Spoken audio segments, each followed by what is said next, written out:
تاكوس وشوكولا. تبعوا معايا طريقة التحضير.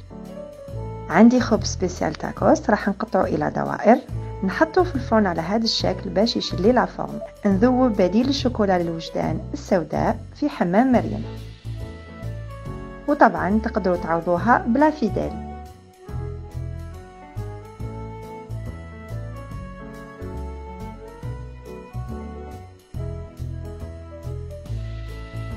بعد ما تذوب الشوكولا نضيف لها شويه تاع زيت.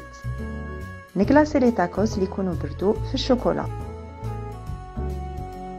نجوزو نحضروا الكريمه. عندي 200 ملل تاع كريمه طازجه، نضيف لها 150 غرام جبن ابيض و50 غرام بودره شانتيي. نطلع مليح هذا الخليط ونضيف له الفانيلا السائله. في الاخير راح نضيف كميه تاع بسكوي مرحي. نحشي لي تاكوس بالكريمه اللي درناها مع بعض. نضيف عجينه الطلاء، وللتزيين النهائي نزيد بسكوي مرحي. لي تاكوس الشوكولا راهم واجدين. نتلاقى في دوطخ غوسيت. مع السلامه.